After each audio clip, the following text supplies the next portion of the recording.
I stood in the doorway of my Aunt Catherine's lavish home, watching the annual Thanksgiving chaos unfold.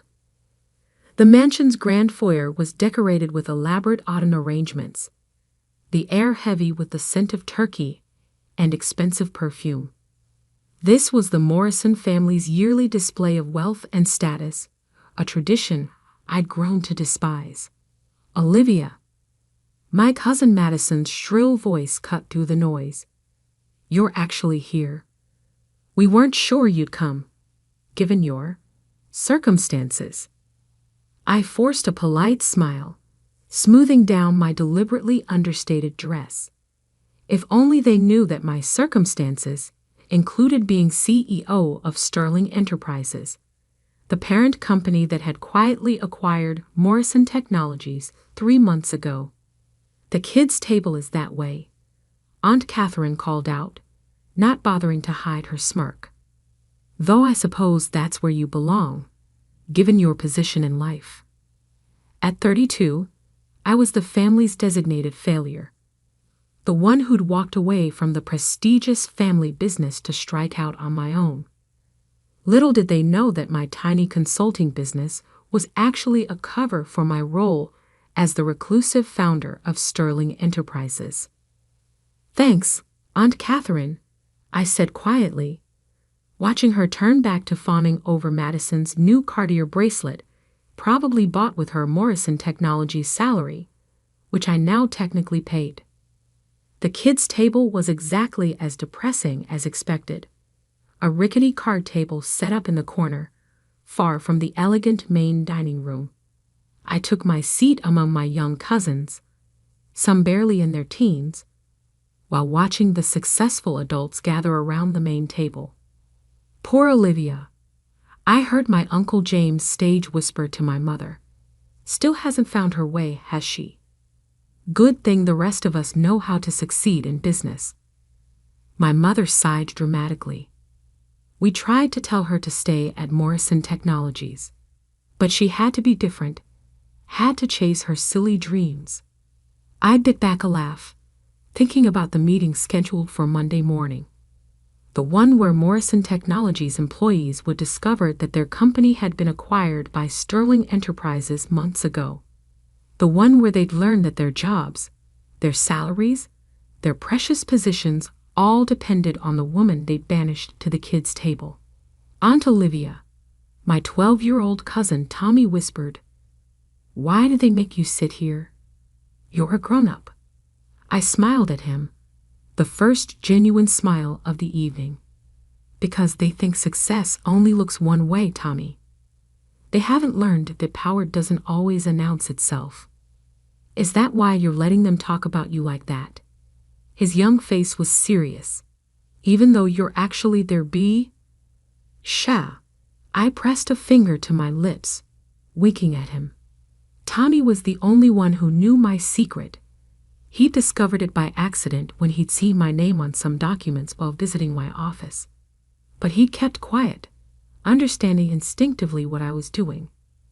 Around the main table, the conversation had turned to business, as it always did.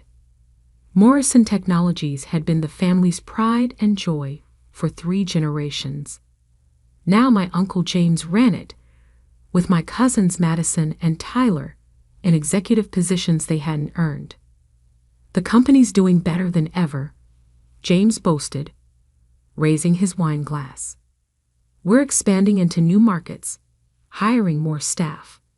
This time next year, we'll be twice the size we are now." I hid my smile behind my water glass. He had no idea that Sterling Enterprises had already begun restructuring plans.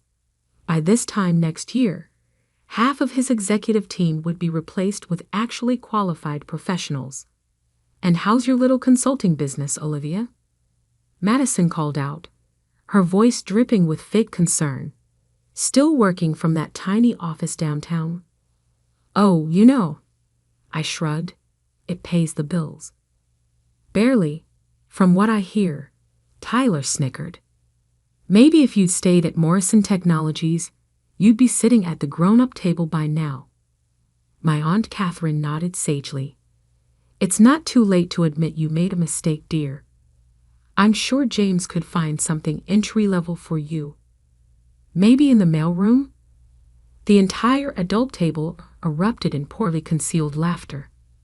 I remained quiet, thinking about the documents sitting in my office.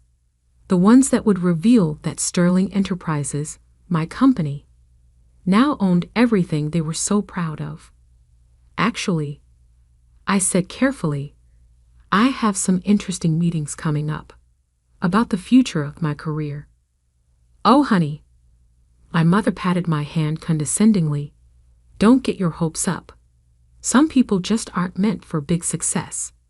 Just then my phone buzzed. A message from my CFO. Everything's set for Monday's announcement. The papers are ready. Morrison Technologies is officially ours.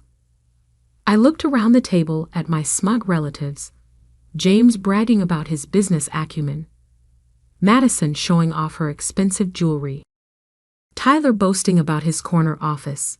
None of them had any idea that their comfortable world was about to be turned upside down. More turkey, Olivia? Aunt Catherine called out mockingly.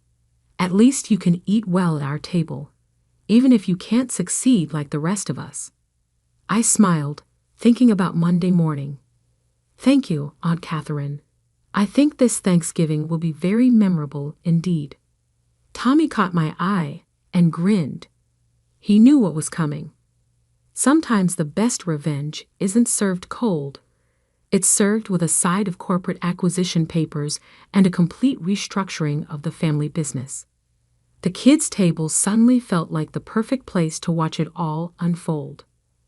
Monday morning arrived with a crisp November chill. I stood in my private office at Sterling Enterprises, 40 floors above the city, watching the sunrise paint the skyline in shades of gold. In exactly 2 hours, my family's perfect world would shatter. Ms. Andrews? My assistant Sarah appeared at the door. Everyone from Morrison Technologies has arrived for the routine shareholders meeting. They're waiting in the main conference room. I smiled, adjusting my tailored suit. No more understated dresses today. And my family? Your Uncle James is complaining about having to come to Sterling Enterprises. He's saying it's beneath him to meet with, and I quote, some faceless corporation that probably doesn't understand our family values. Perfect. I checked my reflection in the window. Is everything ready? Sarah nodded, a slight smile playing at her lips. She'd been with me since the beginning, watching me build Sterling Enterprises while my family mocked my supposed failure. Security is in place. The papers are ready, and the cameras are set up to capture every reaction. Then let's not keep them waiting. The conference room was a sight to behold. Through the glass walls, I could see my family seated around the massive table, James at the head, naturally, with Madison and Tyler flanking him. My mother sat nearby, probably already planning how to brag about this meeting at her next social gathering. They have no idea you're coming, Sarah whispered. Your uncle's been demanding to meet with Mr. Sterling for the past hour. I straightened my shoulders. Well, let's not disappoint him. The room fell silent as I walked in, my heels clicking against the marble floor. For a moment, no one recognized me. They were too busy looking for the male CEO they'd expected. Then Madison's eyes widened. Olivia? What are you doing here? This is a private meeting. Is it? I moved to the head of the table, directly opposite Uncle James. I think you'll find I have every right to be here. Now see here, James began, his face reddening. We're here to meet with Sterling Enterprises CEO. Run along and play with your little consulting business. I sat down, placing a thick folder on the table. Oh, but Uncle James, I am Sterling Enterprises CEO. In fact, I own it. And as of 3 months ago, I own Morrison Technologies too. The silence that followed was deafening. I could hear the soft whir of the cameras capturing every shocked expression, every moment of dawning horror. That's impossible, Tyler stammered. Morrison Technologies is a family company. Yes, I agreed pleasantly. And it still is. Just not your family anymore. I opened the folder and began distributing documents. These papers confirmed Sterling Enterprises' acquisition of Morrison Technologies, completed 3 months ago through a series of shell corporations. You all signed off on it, though you were too busy congratulating yourselves to read the fine print. My mother's face had gone pale. But your consulting business was a cover, I smiled. While you were all mocking my tiny office downtown, I was building one of the largest corporate consulting firms in the country. The office you laughed at was just for show. Madison grabbed the papers with trembling hands. This can't be legal. Daddy, do something. James was frantically flipping through the documents, his face growing paler by the second. These are legitimate. We work for Olivia now. Not exactly. I leaned back in my chair. You see, I've been reviewing the company's performance, specifically the executive team's qualifications. It's interesting how many positions were filled based on family connections rather than merit. The color drained from Tyler's face. What are you saying? I'm saying that effective immediately, there will be some changes in management, starting with the executive team. I pressed a button, and the wall screen lit up with a new organizational chart. Madison gasped as she saw her name missing from the VP position she'd held for 3 years. You can't do this, she whispered. We're family. Family? I stood up slowly. Was I family when you made me sit at the kids' table? When you mocked my career? When you treated me like a failure while I was building an empire? James slammed his fist on the table. This is revenge, plain and simple. No, Uncle James. This is business. The same business you claimed I didn't understand. I started walking around the table. Your executive team is underqualified. The company's performance has been declining for years. You've been coasting on the family name while more competent companies passed you by. And now, my mother asked quietly. Now? I stopped behind her chair. Now Morrison Technologies will be run by people who earned their positions. Starting today, all executive positions will be reviewed.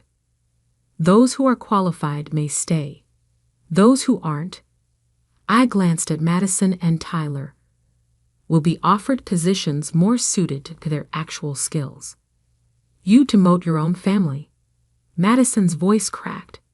You mean like how you demoted me to the kids' table? Treated me like a child playing at business? I smiled. Consider this a lesson in real corporate management. I nodded to Sarah, who began distributing another set of papers. These are your new contracts. You have until the end of the day to decide if you want to stay with the company in your new positions. If not, severance packages are included. And if we refuse, James challenged, though his voice lacked its usual authority, then you can leave now. But I should mention, non-compete clauses are in effect. And given that Sterling Enterprises owns most of the major consulting firms in the region, I let the implication hang in the air. The room was silent except for the sound of shuffling papers and muffled sobs from Madison. My mother sat frozen, probably calculating how this would affect her social standing. Oh, and one more thing, I added, pausing at the door. Next year's Thanksgiving dinner will be held at my house. I have plenty of room at the main table, for those who still have jobs to be thankful for. As I walked out, I heard Tyler's shaky voice. Did she just own us? Sarah fell into step beside me as we headed back to my office. That was quite something. Are you okay? I looked down at my phone, where a text from young Tommy had just appeared. Did you do it? Did you show them? I'm perfect, I replied to Sarah. Sometimes the best seat in the house is at the kids' table. You get to watch all the grown-ups' mistakes without having to pretend they're successes. The real work was just beginning. Restructuring Morrison Technologies, implementing proper management practices, turning it into the company it should have been all along. But for now, I savored the moment. After all, revenge doesn't always come with cranberry sauce. Sometimes it comes with corporate letterhead and a complete reorganization chart. The weeks following the revelation were exactly what I expected. A storm of desperate calls, manipulation attempts, and increasingly panicked family meetings. My phone buzzed constantly with messages. Olivia, darling, we need to discuss this as a family. Mom, you can't destroy your own family's legacy. Uncle James, please, we can work something out. Madison. I let them all go to voicemail while I focused on restructuring Morrison Technologies. The business news was having a field day. Morrison Technologies undergoes major management overhaul. FAMILY DRAMA leads to corporate shaky UP. Hidden CEO REVEL IDENTITY and Derivative Family confrontation. 1 month after the revelation, I sat in my office reviewing the latest performance reports when Sarah appeared at my door. Your cousin Madison is here, she said. No appointment, but she looks different. I glanced at the security feed. Madison stood in the lobby, but she wasn't the perfectly polished executive I remembered. Her designer clothes were gone, replaced by a simple business suit. Her usual arrogant expression was missing. Send her up, I decided. Madison walked into my office like a stranger, taking in the space with new eyes. Nice view, she said quietly. Better than my old office. Though I suppose that's not saying much anymore. What do you want, Madison? She sank into a visitor's chair. I took the job. The junior analyst position you offered. I raised an eyebrow. Really? I thought you said you'd rather die than start at the bottom. I did. She laughed without humor. Then I tried applying at other firms. Turns out when you remove the Morrison name and connection, my resume is lacking. Shocking. I deserve that, she admitted. I deserve all of this. She hesitated. I want to learn. Actually learn, not just coast by on the family name. I studied her carefully. Why should I believe you? Because you were right. Her voice cracked slightly. About everything. About earning our positions. About real business skills. I've been reading the company reports since you took over. Our performance has improved more in 1 month than in the last 3 years under Dad. Speaking of Uncle James, I leaned back in my chair. How is he handling early retirement? Madison grimaced. Not well. He's drinking a lot, talking about family betrayal. Mom's social circle is in shambles. Turns out people aren't so impressed by our name anymore. And Tyler? Took the severance package. Said he'd rather start fresh somewhere else than work his way up here. She paused. He's having trouble finding anything above entry level. I nodded, unsurprised. That's what happens when your only qualification is your last name. I know that now. Madison looked down at her hands. I've been thinking about Thanksgiving. About all the times we made you sit at the kids' table, treated you like you were beneath us. We were so busy looking down on you that we didn't see you rising above us." Just then, my office door burst open. Uncle James stumbled in, ignoring Sarah's protests. The smell of expensive scotch wafted in with him. "You," he slurred, pointing at me. "You destroyed everything." "No, Uncle James." I remained seated, watching him sway. "You destroyed everything. Years of nepotism, of prioritizing family connections over competence. I just exposed it." "We're blood," he shouted. "That used to mean something. It still does." I stood up slowly. "But blood doesn't qualify you to run a company. Skill does. Experience does. Actually knowing what you're doing does." "James!" My mother's voice cut through as she rushed in after him. "Stop making a scene." I almost laughed at her instinctive concern for appearances.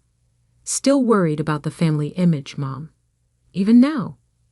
She deflated slightly, looking suddenly older. "Everything's changed, Olivia. The country club, our social circle, even our neighbors look at us differently now." "Because they're seeing you clearly for the first time," I said quietly. "Just like you're finally seeing me." Madison stood up. "Dad, you're embarrassing yourself. This isn't helping anything." James turned on her. "You, working as a junior analyst, a Morrison, starting at the bottom." "Yes," she said firmly, "because that's where I should have started in the first place, where we all should have started." I watched this exchange with interest. Maybe Madison really was starting to understand. "Get him out of here," I told Sarah. "And call him a car. He's in no condition to drive." After security escorted James out, my mother lingered. "Was all this really necessary, Olivia? The takeover, the demotions, the public humiliation? Was it necessary to treat me like a failure for 10 years? I countered. "To mock my career, belittle my choices, make me sit at the kids' table while you all congratulated yourselves on success you hadn't earned." She had no answer for that. "The company is doing better now," I continued. "Real executives in leadership positions, actual qualifications required for promotion. If you don't believe me, check the quarterly reports." "And the family?" she asked quietly. "That depends on you. All of you. I didn't do this for revenge. I did it because it was good business. What happens next is up to you." After they left, I stood at my window, watching the city lights flicker on as dusk fell. My phone buzzed with a message from Tommy. "Hey, Aunt Olivia. Mom says I can come work at your office after school sometimes. She says I need to learn business the right way. Is that okay?" I smiled, thinking about the next generation of the Morrison family. Maybe some good would come from all this after all. 1 year later, I hosted Thanksgiving dinner at my penthouse. The table settings were elegant, but not ostentatious. Success doesn't need to shout to be heard. Madison was there, having earned a promotion to senior analyst through actual hard work. Tommy came too, proud to show off what he'd learned during his after-school office visits. Even my mother attended, though she was quieter now, more thoughtful. Uncle James and Tyler didn't come. Some people can't accept change, can't admit their mistakes. But those who could, those who were willing to learn and grow, found their places at my table. "You know what I'm thankful for?" Madison said during dinner. "Second chances. And learning what real success looks like." I raised my glass, thinking about how far we'd come. "To real success," I toasted, "and to earning your seat at the table." Tommy grinned at me from across the table. "No kids' table this year, Aunt Olivia?" "No," I smiled back. "Just one table. For people who understand that true worth isn't in your name or your connections, it's in what you build for yourself. And that, more than any corporate takeover or family drama, was the real victory. Sometimes the best revenge isn't in destroying what others built, it's in building something better yourself. The kids' table was gone, but its lesson remained. Sometimes those they look down on the most rise the highest. And sometimes the best view of success comes from starting at the bottom. As for the Morrison family legacy, it's stronger than ever, just not in the way they expected. And that's something to be truly thankful for.